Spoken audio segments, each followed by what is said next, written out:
So, hi students, hope you all are doing well. So, welcome to another very exciting session of healthcare entrepreneurship. Today, we are currently in the sales and marketing module. So, we are trying to learn all the techniques and theory of sales and marketing while you're trying to be an entrepreneur. So, today we are going to talk about the topic distribution channels and lead generation. So, let's get started. So, whenever we talk about distribution, it is about organizing and moving products from the producers to the consumers, right? So, typically we could be, as an entrepreneur, the producers, or we could be intermediaries, who is kind of a reseller or getting a product from somewhere and giving it to the consumer, or either or, right? Wherever we are, actually the idea is wherever the product is produced, that product, how you take all way out to the consumers, right? Like that's the idea of distribution. So, this typically involves a lot of logistics, which includes the ordering, transporting, storing, handling and inventory control, right? So, if you are mass producing a product, then you need to make sure that you have enough storage space, you are able to store enough quantities, right? You are able to maintain a certain inventory, you have handling all taken care of, you have a transportation system in place so that things can get distributed from here to here. Like, let's say you want your particular product to be distributed in Kanpur, right? So, from Delhi it has to be transported to Kanpur now and then probably put in a warehouse, and from there some end retailers can buy it or things like that, like. So, a lot of these logistical challenges or logistical considerations are involved during the distribution, right? Distribution can also be of the services. How do you make sure that your lab based services, where you're offering some kind of a blood test to do a lot of different kinds of pathological tests, you're able to distribute that, right? Is it through a big channel of networks which you are hiring, or is it through some channel partners, right? So, this is what the overview of the distribution is. So, typically distribution takes up the third largest expense in most of the businesses. So, even though sometimes we overlook or do not consider distribution initially while we are trying to plan our budget or think about our entrepreneurial venture, because we are so engrossed or so passionate about our product that we want to make sure that it reaches to the masses and everything is done right. But you have to start thinking from a distribution angle as well. Even a small distribution failure can completely jeopardize your entire efforts of your product development. What's a common example? Like, let's say with the insoles, I'm trying to sell it in different stores rather than through clinicians who would recommend that insole. Like, OneSoles was an example which I took. So, what would happen in that case? Nobody is recommended to wear that insole. So, basically people have a choice. Now they can see so many different varieties of insole in the market, and some big brands like Dr. Scholl's and other brands are there. So, they may not take your insole at all, right? So, it's a complete failure due to a distribution channel issue, right? In that case, if you would have created a disruption, like where I would sell this new insole kind of insoles which we have come out with through a particular set of clinicians. This is what some companies like ShapeCrunch is also doing, right? What they had been doing is they're trying to sell the insoles through like Indian Spinal Injury Center, few other clinics, like, which can basically say that or recommend these kind of insoles to be very valuable. So, selecting the right distribution channel is very, very important, and it adds to a cost. Thinking about it is also very important, like during the planning stage, right? So, if this is the third largest expense, what were the first two? The first one is for the material, second is typically for the labor, right? Distribution is the third one is in the number of expenses, right? So, a channel of distribution comprises a set of institutions which perform all the activities utilized to move a product and its title from production to consumption, right? So, it is a set of activities, it is not a one stop solution where you just say this is my one step distribution where I am going to just sell this product online and this is going to reach the customer, right? There is so much into it, like, right, like it needs to be packaged right. If you're trying to sell it off from Amazon, it has to be packaged with labeled in a certain way, right?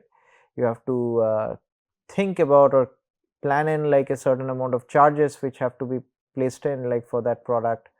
Similar for services, right?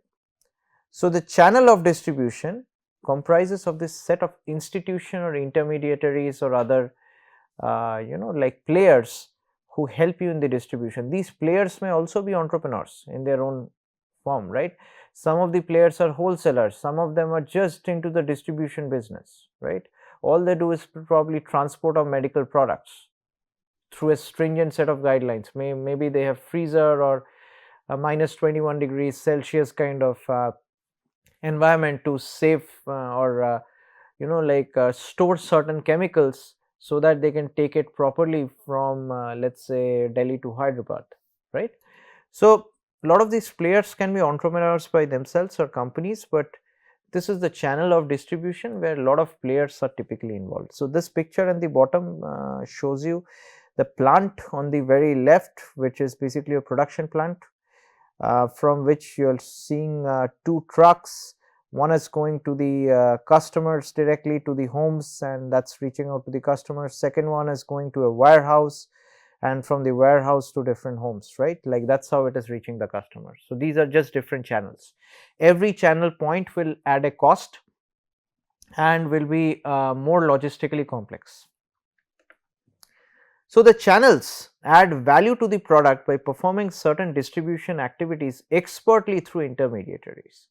So do you want to always take care of distribution from your company standpoint, or do you want to source it or outsource it like to certain companies who are distribution experts? That's a decision you have to make based on the cost and like what all avenues, how many amount of products, like what is the size of your product, like, and things like that, right? So if you have like a very small product which can be sold to a wide reach market only through a lot of marketing and like taking this out, like let's say somebody is selling a particular kind of medical drug to a lot of pharmacy, right, like which is a more common drug, like let's say Combiflam or Dolo 650, something like that, right? So you're trying to distribute here to players in the cities, players in the towns, players in the villages, everywhere where there are pharmacies. So it's better to give it to a distribution expert. And typically if you're making products which are so useful and so appealing to the masses, you will have enough money to spend for the distribution channels or networks, right? So you give this task to a distribution expert who takes care or handles your entire distribution. If you're a startup and you're trying to sell this new medical like equipment which you have come out with, you might want to look at that what is the number you're trying to cater to, like, and then only talk about distribution or giving it to an expert, right? So having said that, there are the 3 points which are highlighted here are channels add value, and the second is expertly through intermediaries. Intermediaries are these players which I were talking about, like which come in between, which help you in some or the other form, either partially or completely with your distribution, right? And some of the other activities which these intermediaries do besides like taking your product out to the customers out there are marketing, packaging, financing, storage, delivery, merchandising, personal selling, right?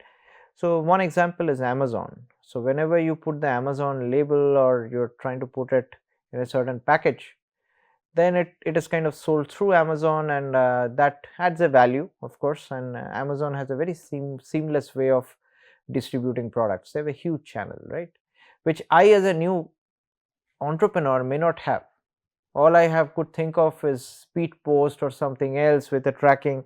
But if I just have an online store on Amazon, I can sell it, or on Flipkart, I can just sell it quickly. But can you sell all the medical products on these kind of websites? No, there are a lot of regulations, so you cannot do majority of these products in these kind of big retail websites. So what you do is go to the next best websites which are hospital or some kind of pharmaceutical specific, maybe in 1mg or NetMeds, right? So there are so many avenues through which you can make use of this channel partners, right?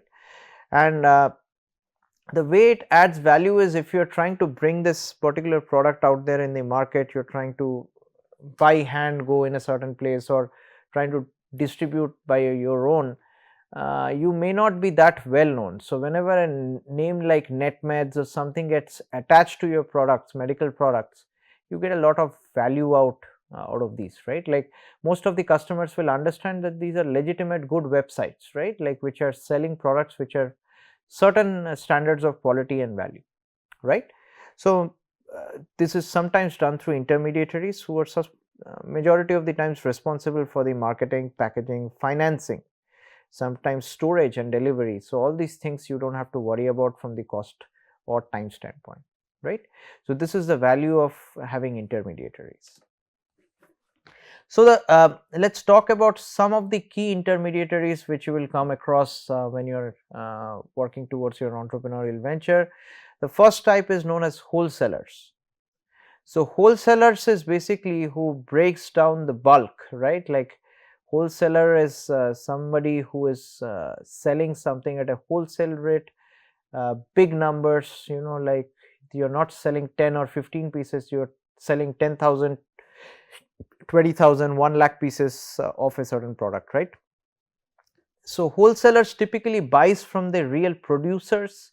So if you have a producer of certain medicines, like it could be a bigger company, wholesalers, what they do is they buy from the producers in bulk at a fair amount of cost with some margin, of course, right? Like, and so it buys from the producers and sells small quantities to the retailers. So let's say there is this pharmaceutical drug which this particular company, like let's say Pfizer, has developed, right? So Pfizer is the big producer, and then it is selling to certain wholesalers who are stocking these drugs in the right environmental condition, so that they can now sell it to certain pharmacies like Apollo pharmacies, and there are so many other local pharmacies and other places, and these are your retail shops, right? From this retail shops, the end customers are then buying. Every stage of moving this product adds a margin or a cost to that product, because the wholesaler, if he buys something for 20 rupees, is probably going to sell to the retailers at a much different price, right? So that's the thing to look upon. Like wholesalers also do negotiate on how many amounts or how large the amount you're buying as a retailer, right? So it could be for 100 the price is 19 rupees, for maybe 10 pieces the price is 20 rupees, right? So these kind of discounts are quite often provided when you buy in bulk, right? Also the wholesalers provides storage facilities so that neither the retailers, neither the producers have to worry about these, right? So they are very important aspects of the entire supply chain, which goes from the producers to the end customers. Also these wholesalers based in intermediaries reduces contact cost between producer and consumer. So many a times if you're trying to sell something to the end consumers directly, you have a lot of contact cost, as in like you have to know that this has to be shipped through a certain way, like has to be packaged. You don't know how the returning policies would be, like how to that would add some extra cost to it, right? So most of this wholesalers or distributors, like who are already intermediaries, who had been players in the market for last 5 or 10 years or 15 years, they already know what the return policies are, how to quickly get things done at the lowest possible cost. So that's what they're expert with, right? Like, so it drastically reduces the contact cost between the producer and the consumer. If Pfizer was to directly sell their products to the consumers, it would take them a lot more cost as they would do from compared to like like just giving it off to a distributor.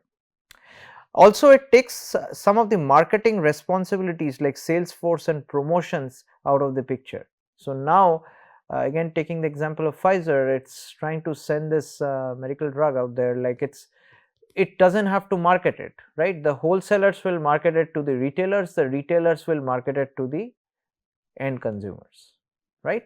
So everybody in this stage who is making money is responsible for marketing it on their own.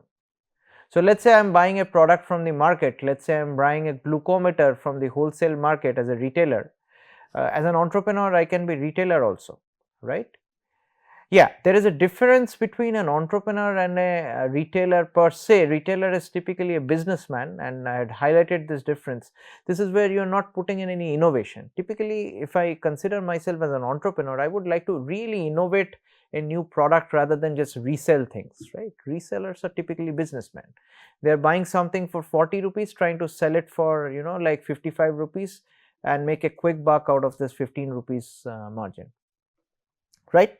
So typically one benefit of having wholesalers is they will take care of your marketing and making sure the promotions and other things are there, because then only if they are making profit, you are making profit. So it's just a chain of profit making which happens when all these players are able to sell your product to the end customer, right?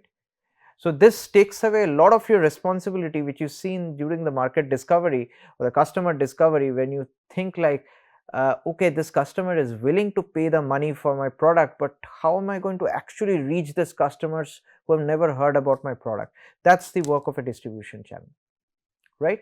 They're going to offload that job from your head, like, so you are now focused towards just developing your products, doing the market surveys and things like that, and then later on you can give it to the distribution company, they'll take care of it, right? The next type of intermediary is a retailer.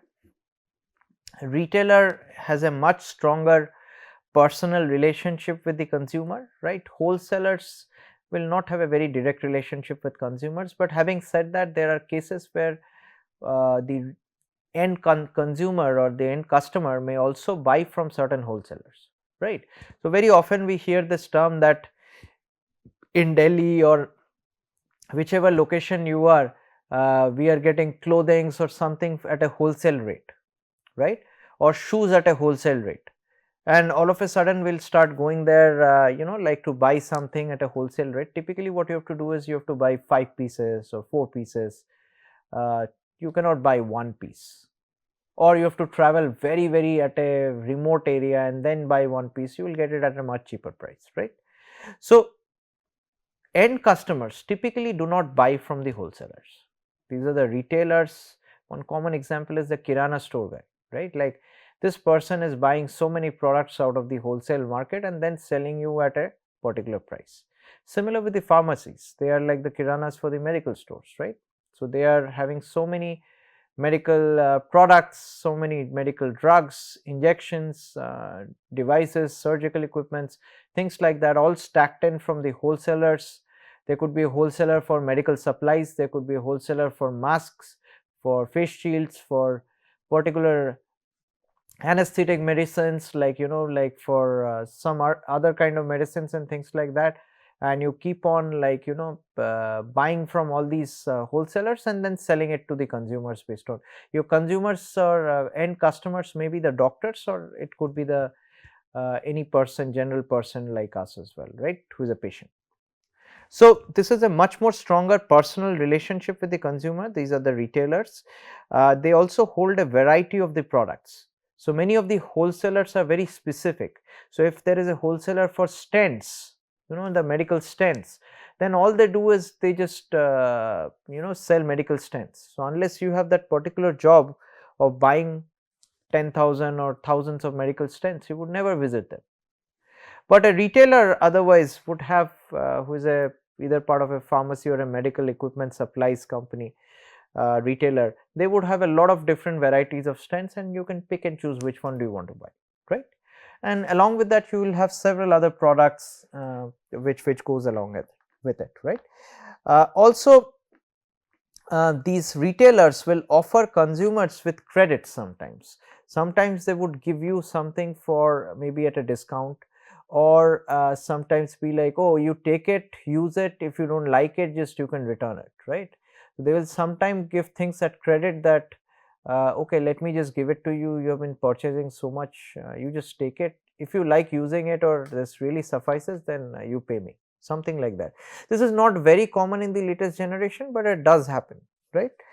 They will also promote and merchandise the products, right? So they will make sure they can promote certain products by placing them in the right location, which is visually appealing to the eye or closer to your visual appeal. Or there could be cases in which they could say like, do you want something in this aspect like also added along with it. So let's say you're buying a glucometer, the pharmacy person will say, oh, so that you're buying this glucometer, do you want to also buy the strips with it?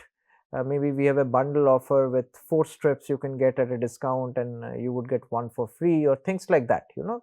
So this happens very often with the retailers. This is not the job of a wholesaler. Wholesaler just is a businessman who buys something at a big bulk amount from the main company and then tries to sell it to all the retailers. So understanding these intermediaries is very, very important to understand what are your options out there when you actually plan to sell your product in the market, right. Next is the intermediaries who are the retailers specifically also price the final product. So you would typically see this MRP, right, that is the maximum retail price.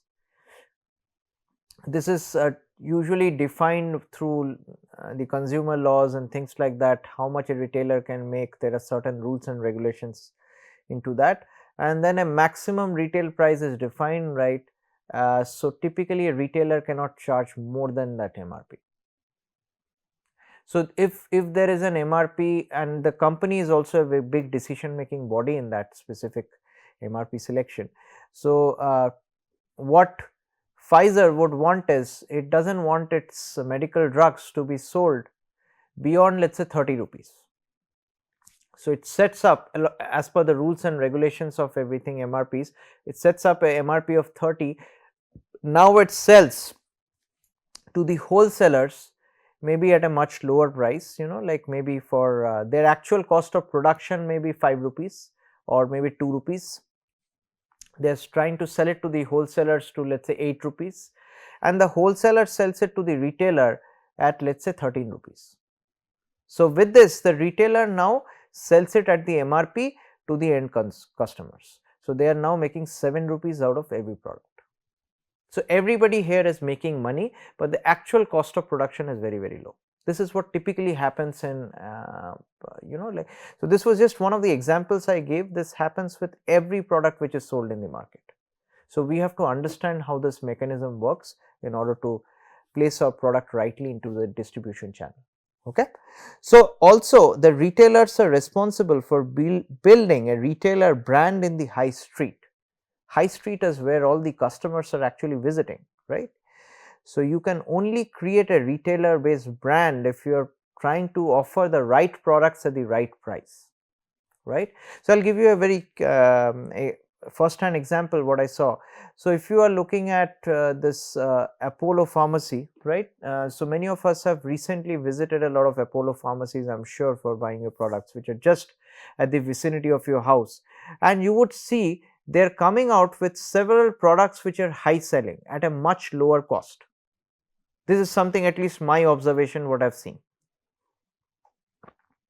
So for example, products like green tea.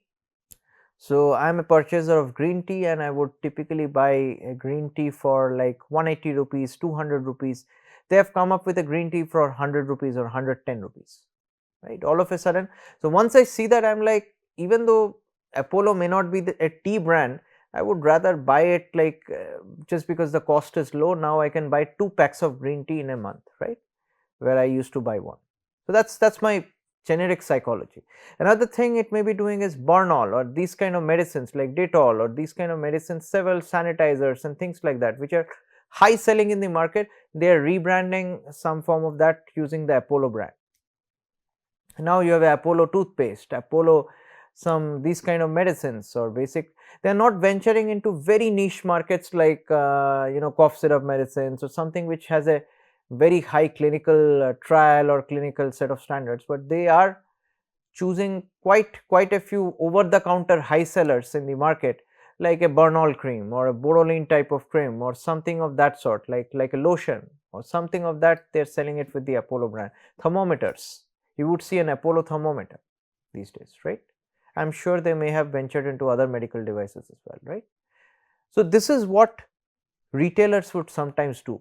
They want to make sure that they can get certain products completely highlighted in the market which are high selling, and they can brand it in the right way.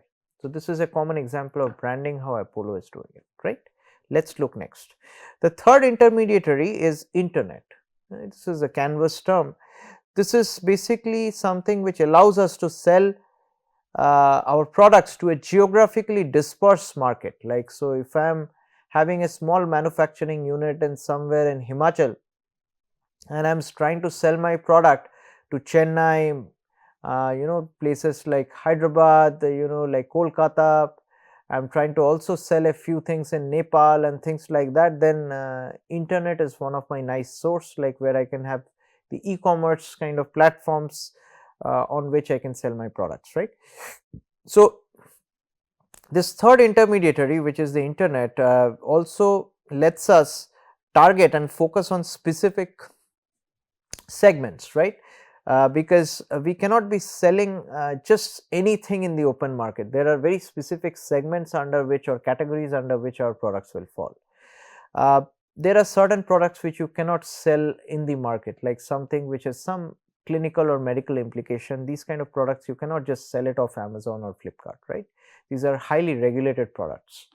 Relatively low setup costs. So sometimes internet or e-commerce platforms are used because they have very low setup cost. You can be at your home with a small chamber where you're calling that as your office. You may not even be a registered company, and you're basically trying to sell something off of certain internet based platforms. I think you do need registration from the latest, what I understand, in Amazon you need a GST number and things like that. So you may have to register your company if you're trying to sell it from a reputed company like Amazon or Flipkart.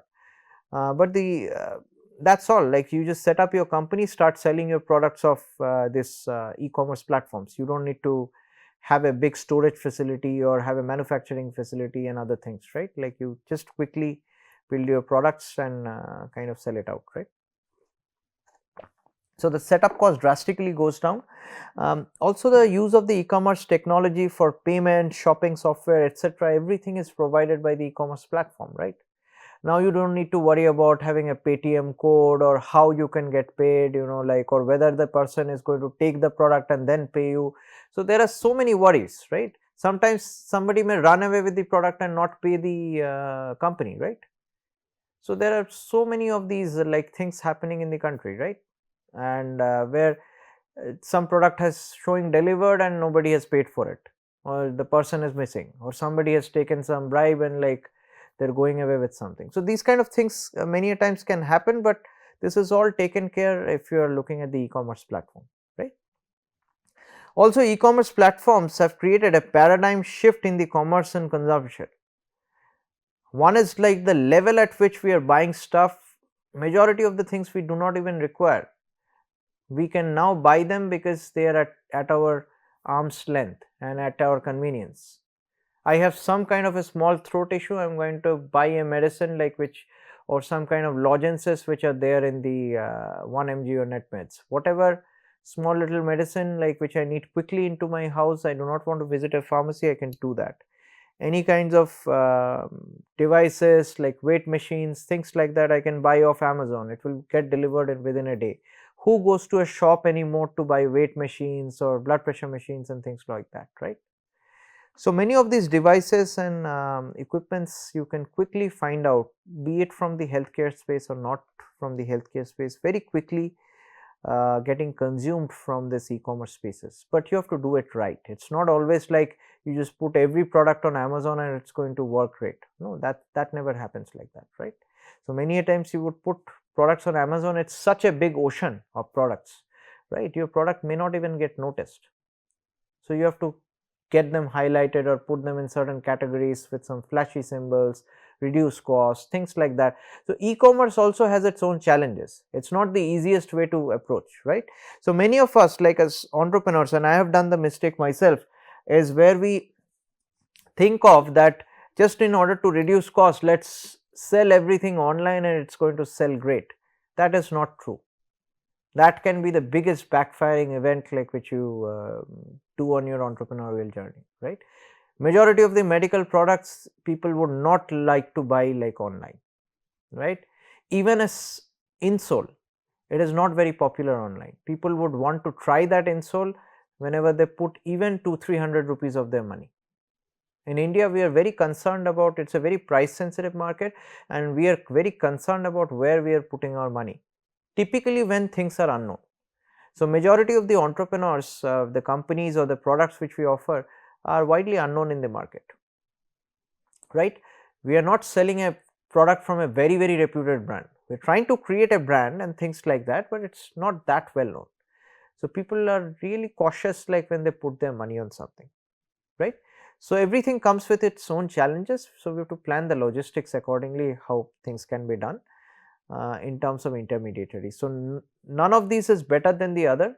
There could be a mix of one or two as well, but we have to select based on the clear planning that how we want our product to be distributed, and sometimes these decisions would be based on our customer discovery, where we are trying to find out that how the customers are willing to buy this product. Some distribution channel questions also needs to be there. If you remember the business model canvas which I had just introduced a while back, there is a segment for distribution channels. This is what you get answered through your customer discovery. You want to understand how the customers would feel comfortable buying your product. Okay, so next part is intermediary execution. We have learnt about the three major intermediaries. One are the wholesalers, second is retailers, third is internet, right? These are the broad categories. The next part is how do we execute the functioning of these intermediaries and can liaison with them well. This is typically done by a logistics manager. So, if you are trying to mass produce something or have something really like distributed at a massive level, you need a logistics manager. Logistics manager doesn't necessarily have to have a degree in something, but they need to have an experience with logistics that they can get things moving. So, one example is like you would want to get hold of somebody who had been selling medical equipments to a certain type of doctors for last 10 years. If he or she or that particular company is doing that for last 10 years, they probably know majority of the doctors in the majority of the institutes or medical colleges in Delhi or a particular region, right? Then you want to give your product to them. Of course, they will charge some decent amount of fee from you, but you need to factor that fee into your product pricing and all that. But if you give it to them, it would be much easier because they are already connected with that network. Rather than you having to produce a completely new network by calling in people or advertising, marketing, that can be very cumbersome.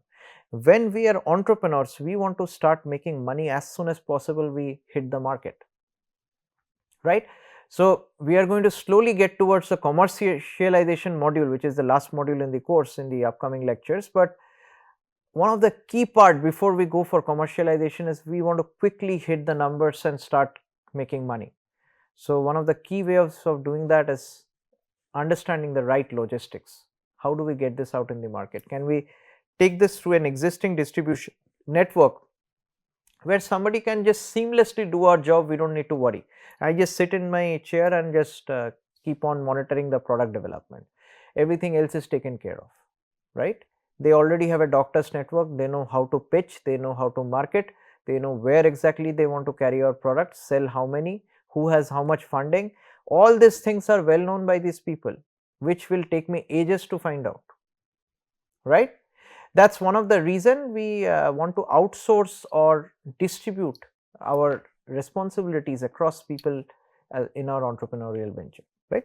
So, from an intermediary execution standpoint, for the logistics manager, what he or she does is they plan the flow of materials in a manufacturing organization, beginning with raw materials and ending with the delivery of the finished products to channel intermediaries or end customers, depending on how you want to really sell, and coordinates the work of the departments involved in the process, such as procurement, transportation, manufacturing, finance, legal and marketing.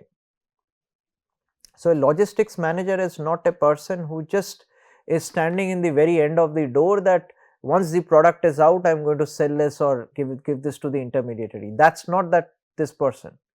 This person has to make sure, because they know the supply demand equation in the market.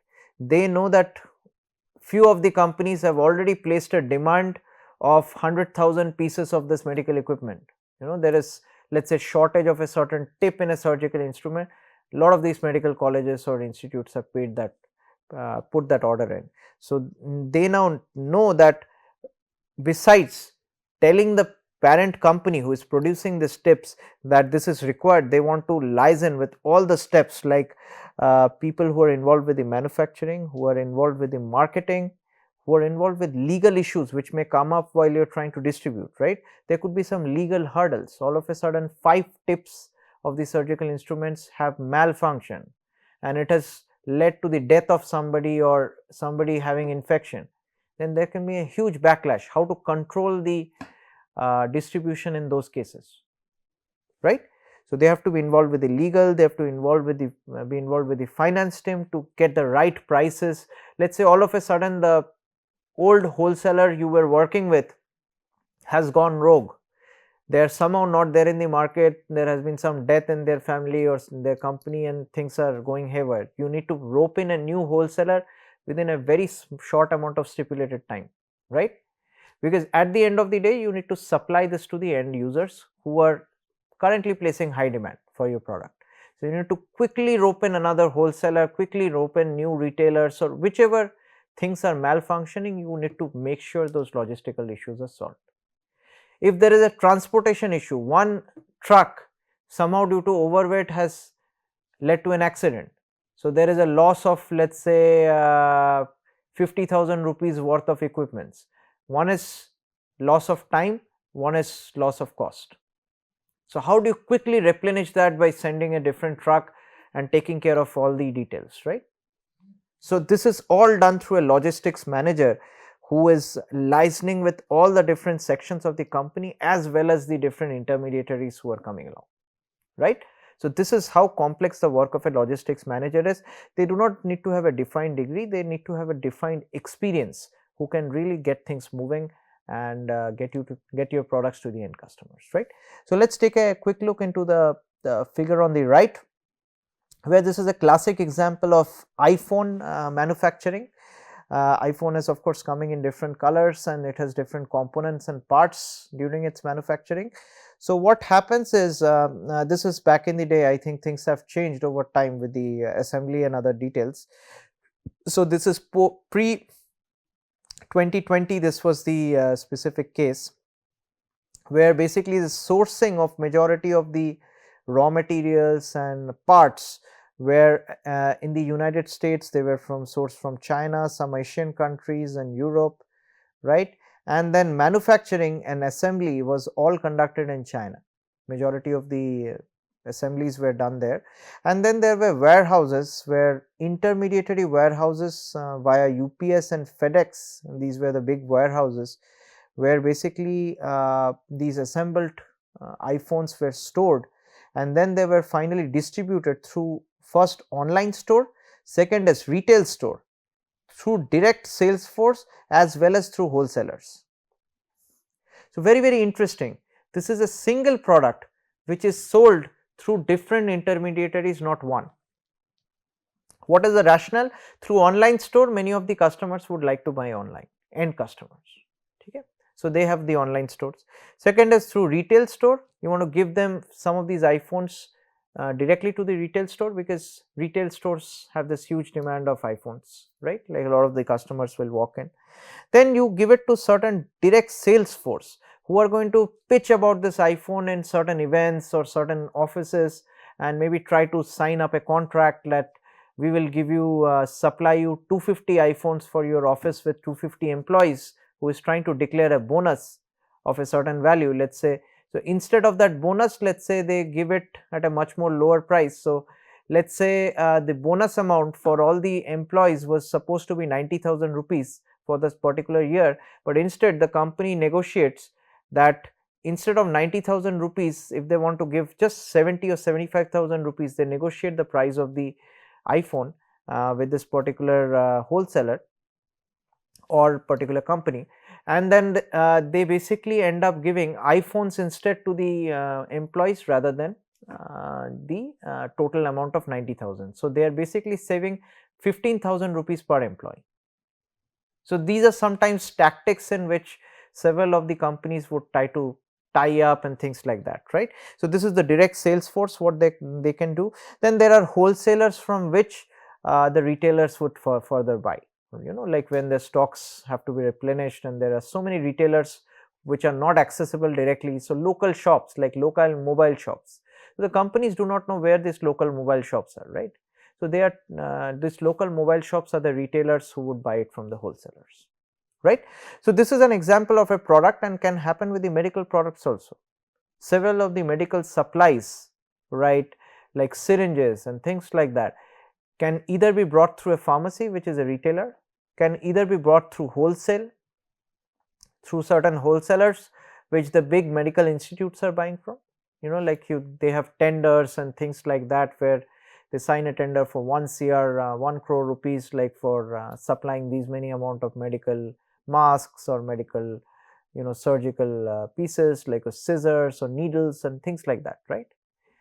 So these are medical tenders which keeps on going on. So they can either buy from the wholesalers when they run out of the supplies, sometimes directly from the retailers, and there are certain clinics which cannot deal with the wholesalers because they do not need 100,000 syringes, they just need 100 syringes. So they would buy from the retailer. So this is another example of the medical supplies where this could have different levels of the intermediaries who are taking part, right. So from a distribution channel example, you are again not only looking at the iPhone now, you are looking at different sorts of Apple products, includes the Apple iPad and the speakers and the the smartwatches. So you're basically seeing three kinds of distribution channels here, which we have just summarized. One is selling directly to the consumer, which is producer to the consumer directly.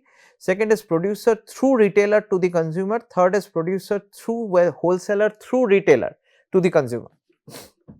So these could be the different distribution channels even for your medical supplies or your particular products which you are trying to sell, like they could have different layers of this distribution intermediaries. But these are the three different categories which we have talked about: wholesalers, retailers, or the internet, right. So combinations of them in different layers typically form your distribution channel. Okay, so this is an example of the distribution channel where we are all aware of the car manufacturer Tesla, right. So we know Tesla is a big brand in the electric vehicle segment, and this is a company which is one of the first movers like in the electric vehicle EV space. Very nice and fancy looking cars, So what they do is they have this manufacturing and they have the direct distribution model to the consumers or the customers. Okay. So this direct distribution models make sure that the customer places a direct order. There are no intermediaries, and directly from the manufacturing they get the car. There are no retail shops or like this like we have Hyundai stores or Hyundai dealerships or Maruti dealerships. So these are dealerships, these are retailers, right. They are buying cars in a much more bigger bulk from the actual manufacturers or the wholesalers, and like let's say the Maruti company manufacturing plant, right. Like let's say there is a plant at Manesar, and it's basically that plant is manufacturing, or Lucknow and Tata has a big plant known as Telco, which is the bus and car manufacturing. So let's say from these manufacturing plants, many of these dealerships are buying these cars, and then they want to sell it to the customers at a much higher price, right. Typically as a customer you have no way of buying it directly from the manufacturer, right. This is typically a constraint. That's why the prices which you pay are far more higher than what it is in the market. So Tesla just got rid of that model. They said we would just do direct distribution, we do not want to add any cost, we want to make all the money as a company. That's one of the smart models, right. So now they can mark up anything. If they have a production cost of $5,000, they can charge easily a $50,000 for that. Earlier what they were supposed to do, if it was through a dealership, they would charge like 30,000 from the dealership, and the dealership would sell it for a 50,000. They would make another 10,000 or $20,000 profit, right, per car. But they made a direct model so that they can retain majority of the money. So this is sometimes the distribution example which you want to follow for your products. Can you always do it? Probably not. Several of these you need distribution channel helps. So that depends, like what kind of particular model you are working with, right. So this is very similar to, like, let us say somebody is doing some kind of online training for some kind of medical surgery. One is they can post the training on YouTube. Second is they can do the training through some channel partners who are already having a big group of doctors and surgeons, right, who are adhering to that training portal. That is much more easier. They may have to pay a lot, maybe a good percentage of the fees and other details to that channel partner, but you would rather do it than posting it randomly on YouTube, right. So these are some varied examples of distribution channels where you can pick and choose based on which stage of your product or how popular it is in the market, right. So furthermore, Tesla, what it did was, Tesla had this direct distribution model. Along with that, they had this Tesla, this was another set of channels. What they had was Tesla manufacturing plant is there, then Tesla gigafactories where the batteries come from, the cars come from a different place, the batteries are coming from a different place, and then there is this online Tesla shop, and then there is a physical Tesla store. So they did have some dealerships along with the direct distribution model. So you can pick and choose from both the models, and finally it reaches to the customers, right. So that is the kind of model which Tesla followed, and we are going to take a few more examples. So before we get into that, like we want to understand one term which is used, which is known as the length of the distribution channel. Length is, or the channel length, or the length of the distribution channel typically means the number of levels in a distribution channel. Are we going directly, we are calling ourselves the manufacturer here as an entrepreneur or manufacturer, are we going from the manufacturer to the consumer directly? That is the column 1. Manufacturer to the retailer to the consumer, that is second. Then manufacturer to wholesaler to retailer to consumer. There could be another case where manufacturer to an agent to the wholesaler to retailer to consumer. The length of the channels differ here. The first one has the length of 2, the second one has 3, 4, 5 respectively, right. So depending on how many stages we are following in our distribution, the length of the distribution channel changes. This is just as per definition we should understand. So what are some of the key distribution channel functions? So we typically have producers on one end, which is typically, let us say us as an entrepreneur or a manufacturing company. You have users at the other end, right. So on the left you have producers, on the right most you have users. Between this, the distribution channel functions in a way it is responsible for promotion, for establishing contacts, for negotiation, right. They have to negotiate accordingly and make sure that it is within some stipulated price, right. Transporting and storing, financing, packaging, money collection and goods, right. All these aspects are part of the distribution channel. So if you are wondering whether you need distribution partners or how you want to distribute your product, this is probably a good place to look at this specific slide which talks about the different functions of the distribution channel, right.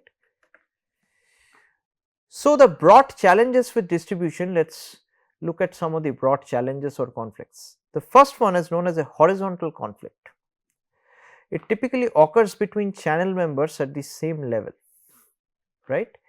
So what happens? Good old fashioned business competition, example, two retailers selling pet supplies compete to sell the same target market. What will happen? Let us say you have Apollo pharmacy, you have another pharmacy right next to you, or 3-4 other pharmacies which are competing to sell a particular product, let us say glucometer, at a competition price. So then you are having some form of horizontal conflict. All of a sudden somebody starts giving something for free, 1 free with 5, these kind of, or 20% discount, people will start flocking that store. So this is where there can be a horizontal conflict, and the problem with that conflict is now the entire distribution channel is disrupted. So I'll give you a classic example. If you are from the Delhi region and you are closer to AIIMS, you would see just close to AIIMS, you would see a big row of running medical shops. They have all these kind of innovative names that like Doctor's Medical Shop, AIIMS based medical shop, these kind of very fancy and innovative names all in this big row. Majority of them are selling the same medicines, same medical products, same kind of equipments. How do they compete? Where does a customer go if they stop by? Yeah, of course a customer can go somewhere by mistake if they are coming for the first time, but there is typically a word of mouth that this maybe the third shop from this side is giving a heavy discount, right? If that is the case, then what will happen? Everybody will start flocking the third shop. The problem with this is, this third shop is, the customers are happy, but this third shop is all of a sudden getting a lot of demand. They do not have so much distribution which was taken care of. Earlier they were getting 30 pieces of the glucometer based device, for example. Now all of a sudden they see a demand of 300, and the other competitors see the demand go down from the 30 to as low as 3 or 4. Then the company here basically tries to resolve this conflict, that whom should they actually sell, right? Whom should they distribute to, like the manufacturer of this particular glucometer, let's say Morapen Labs, for example, like they're, let's say, into this glucometer business, this is the, or Apollo based glucometer, whichever it is, then this company have this will have this horizontal conflict of whom should I sell this to. You can never know, you sell, let's say, another 300 to this particular company who is giving this discount, and all of a sudden you see the other companies on the side giving a higher discount. Then whom should you direct your next 300 to? If the other company here starts giving a 30% discount, then again this 300 which was stacked goes to waste, because nobody wants to buy from this company anymore. They would rather go to that other company which has currently just a demand of 3 or 4. All of a sudden that demand of 3 or 4 has gone up to 100. This is a horizontal conflict. Okay. Next conflict with distribution is a vertical conflict. These are good to know when you are trying to sell a product in a very cluttered market, or even in case of niche markets, sometimes if you are selling it through multiple avenues, that you feel like, let me put my new insoles like into all kinds of shoe stores. Let's say there are 5 shoe stores in a mall, they are all trying to compete like to get the right margin with the insoles. So these kind of problems can happen with any products, right? Second top is vertical conflict, which typically occurs between channel members at different levels within the same channel, where producers and wholesalers, wholesalers and retailers, or producers and retailers. So across the same channel, the channel has this producers who are the manufacturers, right? Then you have the wholesalers, retailers, or maybe a group of these, or 2 set of retailers, or whatever it is, and there is some conflict between them because of margins or because of some delay in the supply and things like that. So many a times you have promised as a retailer to your customer, end customer, that I am going to send your order or give your medicine within the next 2 days. The customer comes back after 2 days, I see there is still some issue from my wholesaler, they are not sending things on time. They have taken my money 10 days back, but they are not delivering things now in time. So what I will do, I will make some phone calls, start arguing with them, try to force them to send their things on time. But my rapport with the customers are going bad, as well as the rapport with the wholesaler is going bad. This is known as a vertical conflict. Just an example. This can also happen between the retailers, the wholesalers and the producers. Let's say the company is not willing to give a lot of cut. to the wholesalers. So these wholesalers are trying to make money out of the bulk, right. So maybe they are making a few paisa or few rupee like benefit out of like every product or some kind of consumable or small parts which are selling in a huge bulk quantity. They are trying to make the money of the bulk, right. That is what typically a wholesaler does. So let us say due to the rising cost of raw materials and other things, the expectation for the cost of a particular product in the market, let us say 300 rupees, and this company, now the earlier the raw material and the production cost was let us say this 120 rupees, now it has gone up to 180 rupees. So the company does not want to lose out on its profit. So now it wants to sell to the wholesalers. Earlier it used to sell to the wholesalers for let us say 230 rupees, now it wants to sell to the wholesalers for 250 rupees. So this 20 rupees rise per product is not very much appreciated by that wholesaler. So there is some vertical conflict, right.